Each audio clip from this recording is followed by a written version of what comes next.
Vous êtes nombreux à ne pas savoir lire un graphique en chandelier et pourtant c'est essentiel si vous souhaitez maîtriser le trading. Celui qui ne sait pas lire un graphique de bourse classique avec des chandeliers, ce qu'on appelle des bougies japonaises, ça va être un petit peu compliqué d'avoir des résultats dans ce cas-là. Et justement dans cette vidéo, on va voir comment lire un graphique en chandelier. C'est parti!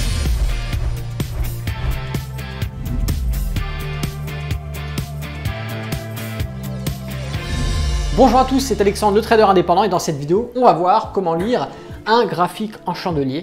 Et je vous propose tout simplement, avant d'aller plus loin, de mettre un petit pouce, et puis si vous n'êtes pas abonné à la vidéo, eh bien cliquez sur s'abonner. Allez, on va sur mes écrans, c'est parti. Alors dans cette vidéo, on va voir comment maîtriser les graphiques en chandelier japonais, surtout si vous débutez en bourse sur la façon dont on lit ce type de graphique, les chandeliers plus exactement. Vous allez normalement à la fin de cette vidéo être capable par vous-même de comprendre comment est-ce qu'on lit un graphique de bourse, ça n'aura plus de secret pour vous. Juste vous faire comprendre une chose, c'est que il existe une multitude de graphiques effectivement pour pouvoir lire des cours, des prix, que ça soit en bourse ou sur d'autres thématiques, notamment pour ceux qui vont à l'école. Vous savez, on a ce fameux graphique linéaire, c'est une ligne, une courbe continue qui grimpe, qui baisse. Ce type de courbe, c'est du simplifié, mais ça ne nous offre pas, nous en tant que trader et en tant qu'investisseur, assez d'informations sur les mouvements de prix. On aime bien avoir plus de détails. Et ce type de graphique, comme vous l'avez dans cet exemple ici, c'est ce qu'on appelle un graphique en chandelier ou bougie japonaise, c'est exactement la même chose. Qu'est-ce qu'un graphique en chandelier japonais en bourse? Donc ici, je vais vous présenter les bases des graphiques en chandelier, ce qui va vous aider en tant qu'investisseur débutant à comprendre les graphiques. Ici à droite, vous avez ce qu'on appelle un chandelier ou une bougie japonaise. On va retrouver ce grand rectangle, c'est ce qu'on appelle le corps. Et ici, vu que la bougie est verte, on va appeler ça un chandelier ou une bougie haussière. Quand c'est vert, c'est haussier, quand c'est rouge, c'est baissier. Le code couleur est assez simple à comprendre. Le bas de ce corps, ce que l'on a ici, c'est ce qu'on va appeler le cours d'ouverture. C'est-à-dire que une bougie peut être représentée sur n'importe quelle temporalité de graphique ou de tick. On va prendre simple, on va prendre un graphique en 1 minute, ça veut dire que chaque bougie va représenter un mouvement d'1 minute. C'est-à-dire que de la première jusqu'à la deuxième minute, on va avoir une bougie qui va durer du coup 60 secondes, et cette bougie-là, elle va apparaître à un endroit du graphique, donc le bas de cette bougie, c'est ce qu'on appelle le cours d'ouverture, et on va avoir le cours de clôture qui est le haut ici du rectangle, qui va pendant toute la durée de vie de cette bougie, c'est-à-dire pendant 1 minute, bouger. C'est-à-dire qu'on va avoir le cours de clôture qui va à un moment donné être beaucoup plus bas, beaucoup plus haut, ça va bouger, voilà, d'accord.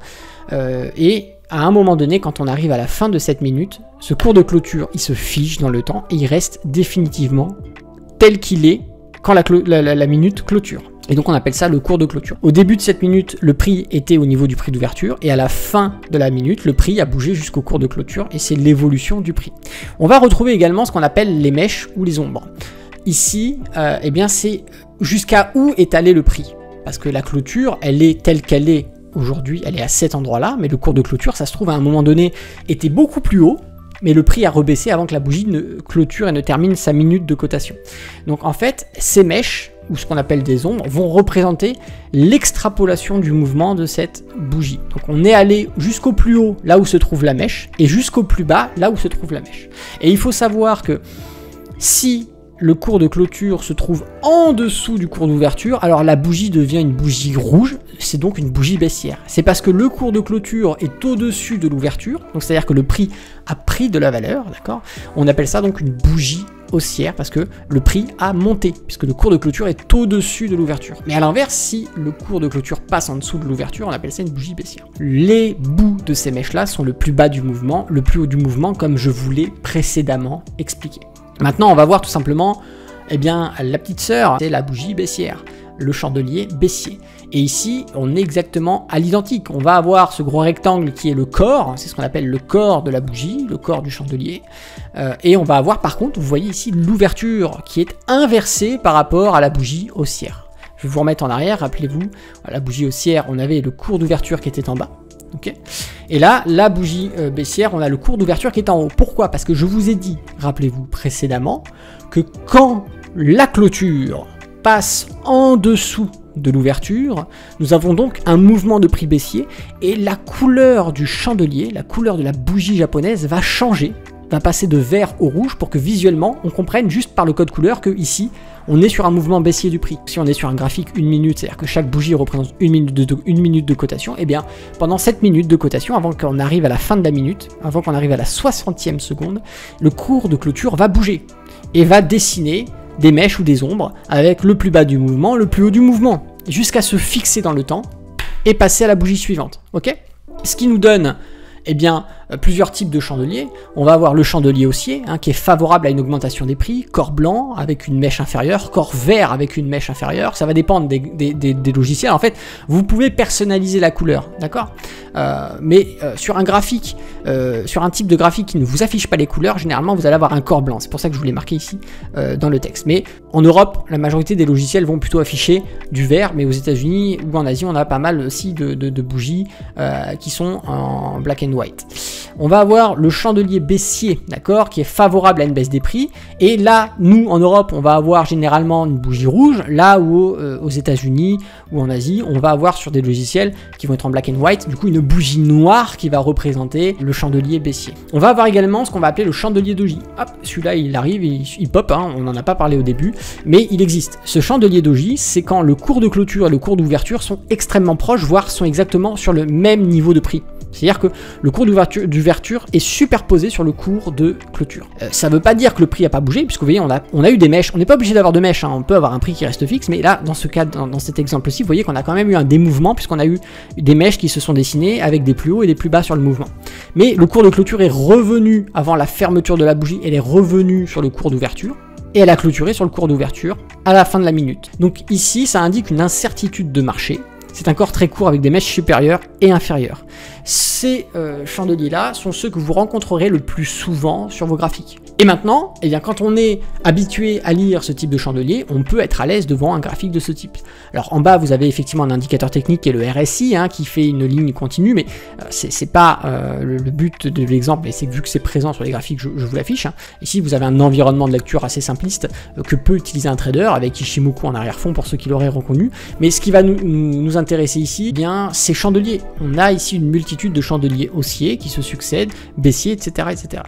Et il faut savoir, parce que je sais que c'est une question qui est extrêmement posée sous les vidéos, et donc je vais l'implémenter cette réponse là maintenant tout de suite, ouvrez grand vos oreilles, c'est que parfois la bougie suivante, le cours d'ouverture ne se situe pas au même niveau que le cours de clôture de la bougie précédente. Pourquoi? Ce n'est pas obligatoire. C'est-à-dire que à la 59e seconde, le prix peut être de 12, et hop, 60 secondes, donc à l'ouverture de la bougie d'après, le prix peut avoir évolué et être passé à 14 € par exemple. Ce qui fait qu'on a un gap entre les deux bougies, on peut avoir un écart de prix et c'est tout à fait normal puisque le prix ne bouge pas de façon fluide. On va pas passer de 12,01 à 12,02 puis ça va monter à 12,03 €. Non, pourquoi? Parce que l'offre et la demande a fait que le prix a été calculé et c'est que maintenant la valeur de cet actif vaut tant. Effectivement, si on passe d'une bougie à l'autre et que cet écart de prix est effectif durant le changement de bougie, devant l'apparition de la nouvelle bougie ou du nouveau chandelier, on peut donc avoir cet écart de prix qui n'est pas anormal, c'est ce qu'on va appeler un gap, et ce gap parfois vous verrez souvent sur les fermetures de marché quand le vendredi soir le marché ferme et rouvre le lundi, la bougie elle ouvre, on a des fois des écarts de 200, 300, 400 points, ça peut arriver, d'accord? Avec ces chandeliers on peut utiliser différents indicateurs techniques pour affiner l'analyse du prix qui est donné par les chandeliers japonais. On va avoir par exemple les volumes qui peuvent aider à confirmer la force d'un mouvement de prix. Ça n'a pas trop d'importance les volumes en intraday, ça dépend encore une fois de la temporalité de vos graphiques, mais pour un swing trader qui veut confirmer des sorties de support ou de résistance, la présence de volume sur ces sorties peuvent signifier effectivement un changement drastique de situation et la fin d'un range par exemple. Encore une fois, il n'y a pas de réglage magique, il n'y a pas d'indicateur technique qui est magique, mais la moyenne mobile peut aider à identifier la tendance d'un marché. Elle est calculée sur la moyenne des clôtures et on peut savoir qu'en étant au-dessus ou en dessous de cette moyenne, on va plutôt avoir une force de mouvement baissier et mettre en évidence, pourquoi pas, des supports et des résistances. On va avoir également le Relative Strain Index, vous verrez mon anglais toujours aussi formidable, le RSI, qui peut aider à identifier les niveaux de surachat et de survente, mettre en place aussi en évidence des zones de neutralité, des supports et des résistances techniques. Ça peut nous permettre de travailler le prix efficacement. On va également avoir ce qu'on va appeler le Moving Average Convergence and Divergence, Maintenance, le MACD, qui peut aider à identifier les tendances et les divergences. Encore une fois, c'est le but de cet indicateur technique. Mais on peut également aussi utiliser les différentes zones qui sont présentes sur cet indicateur technique pour mettre en évidence des retournements possibles. Il n'y a pas de limite à l'utilisation d'un indicateur technique. Encore une fois, ce n'est pas magique, mais ça donne des indications qu'il faut prendre en compte afin de maîtriser les probabilités sur le contexte général du marché. On va avoir les bandes de Bollinger, qui peuvent aider à identifier les niveaux de support et de résistance. Ces bandes-là, encore une fois, elles sont pas magiques. Je sais certains sont là, oui, il faut absolument acheter, vendre quand on est sur les bandes de Bollinger. Attention, c'est pas si facile que ça. Ce ne sont que des indications qui vont vous donner soit des probabilités ou des contre-probabilités. C'est à vous de faire votre travail de trader pour les mixer. Le retracement de Fibonacci aussi est très utilisé sur les prix. Je ferai très certainement une vidéo dédiée à ce sujet. Si vous me le demandez dans les commentaires, pourquoi pas, allez essayer de me motiver à faire cette vidéo. Eh bien, le retracement de Fibonacci, ça peut aider à identifier les niveaux de support et de résistance. On va avoir des différents niveaux qui sont les retracements Fibo, qui vont souvent jouer rôle de support ou de résistance, sur lesquels on va pouvoir, qu'on soit en scalping, en swing trading, en day trading, prendre des achats, des ventes ou attendre des breakouts de ces niveaux-là pour pouvoir rentrer sur des mouvements et surfer pour prendre des profits.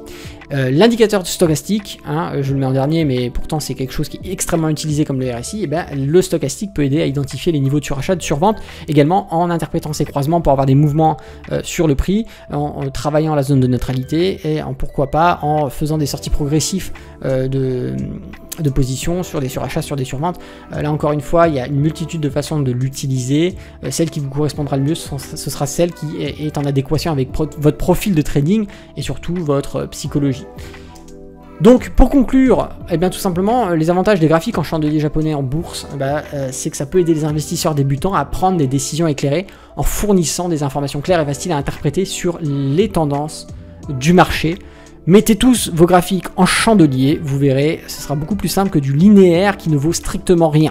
Et si justement vous souhaitez en savoir plus, en haut à droite s'ouvre une petite fiche, vous avez également le lien dans la description. Il s'agit d'une formation qui est offerte et qui pendant 5 jours va vous permettre d'apprendre les bases du trading, comment est-ce qu'on fait concrètement pour lire un graphique, qu'est-ce qu'on fait des indicateurs techniques, comment est-ce qu'on les interprète, quel est l'usage des probabilités que va faire le trader pour savoir s'il doit acheter, vendre et donc générer des profits aussi bien sur les mouvements haussiers que les mouvements baissiers. Éventuellement, je vous invite à mettre un petit pouce sur cette vidéo, à vous abonner à la chaîne si ce n'est pas déjà fait et à laisser un commentaire sous cette vidéo. N'hésitez pas également à me proposer, à me demander si vous souhaiteriez que je fasse une vidéo sur un sujet particulier.